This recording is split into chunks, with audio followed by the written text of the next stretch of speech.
एक बार भगवान ने सोचा कि रुक्मणी जी से जब से हमारी शादी हुई है, विवाह हुआ है, तब से हमने कभी रुक्मणी जी को क्रोध करते नहीं देखा।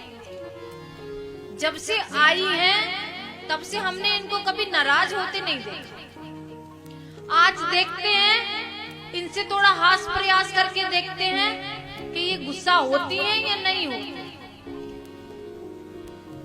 देखिए, भगवान का विवाह राधा रानी के साथ, भगवान का विवाह पहले ही हो चुका है। ये तो जितनी भी भगवान ने लीला करी है, सिर्फ हम और आप लोगों को समझाने के लिए की है और हम लोगों को ज्ञान देने के लिए की है और भक्तों का उद्धार करने के लिए की है। भगवान ने रुक्मणी जी से कहा कि अरे, आप तो भीष्मक की बेटी है, आपके पिता तो राजा हैं, लेकिन आप मुझ गमार ग्वालिया के साथ कैसे आपने विवाह कर लिया? और गमार ग्वालिया तो छोड़ो, मैं तो रणछोड़ हूँ, रण छोड़ के आके द्वारिका में बस गया, समुद्र में रह रहा हूँ, छुप कर रह रहा हूँ। मुझ पे तो लोग चोरी का भी इल्जाम लगाते हैं कि मैं चोर हूँ। एक चोर से आपने कैसे विवाह कर लिया? और चोर भी छोड़ दो, किसी का जन्म जेल में हुआ है? नहीं हुआ। जिसका जन्म जेल में हुआ है, उससे कोई बात करेगा? कोई नहीं करेगा। अगर कोई जेल में भी रह के आ जाता है ना थोड़े समय के लिए, तो भी लोग सोचते हैं कि अरे, ये जेल में रह के आया, इससे बात मत करो, पता नहीं क्या काम करके गया था, जेल में रहकर आया।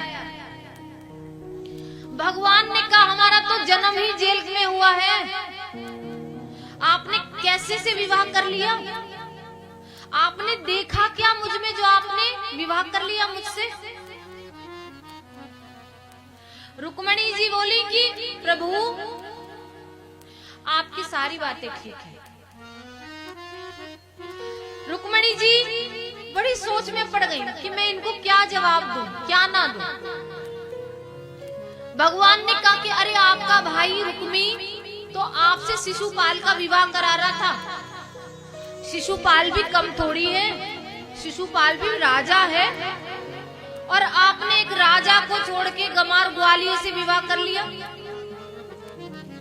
अरे, हमारे माँ बाप का पता नहीं है। देवकी वसुदेव जी ने हमें जन्म दिया, नंद बाबा यशोदा के यहाँ हम पले बड़े हुए, हमारे तो कोई संस्कार भी नहीं है, हमारे माँ बाप का भी पता नहीं, हमें तो कुछ पता भी नहीं है। आपने ऐसे ही इंसान के साथ कैसे विवाह कर लिया? रुक्मणी जी का कुछ होश का ठिकाना नहीं। रुक्मणी जी को चक्कर आने लगे ये बातें सुनकर, और रुक्मणी जी गिर गई। भगवान ने सोचा हमने तो इनसे मजाक किया था और ये तो बेहोशी हो गई। भगवान ने रुक्मणी जी को उठाया, रुक्मणी जी को होश आया। तब रुक्मणी जी बोली, प्रभु, आपने हमें इतना कुछ बोला, हमने आपसे कुछ नहीं कहा, लेकिन हम सब जानती हैं, अरे धर्म, अर्थ, काम और मोक्ष, इन सबके दाता आप हैं। इससे बढ़कर हमको और क्या चाहिए? इससे बढ़ के भी कुछ चाहिए? भक्त वत्सल हैं आप, भक्तों के लिए आप अनेकों अवतार धारण करते हैं, और आप कह रहे हैं कि आप कुछ नहीं है। आपसे श्रेष्ठ इस सृष्टि में ना कोई था, ना कोई है, और ना कभी आगे जीवन में होने वाला है। प्रभु, आपको तो मैंने केवल पत्र लिखा था, और मेरे पत्र के ऊपर आप पधार गए। ना तो मैं आपको कभी मिली थी, ना आपने मुझे कभी देखा था, लेकिन फिर भी आप भक्त वत्सल हैं, इसलिए आपने मेरी पुकार सुन ली। और पुकार ही नहीं सुनी, मेरी मन की इच्छा को भी आपने पूर्ण किया।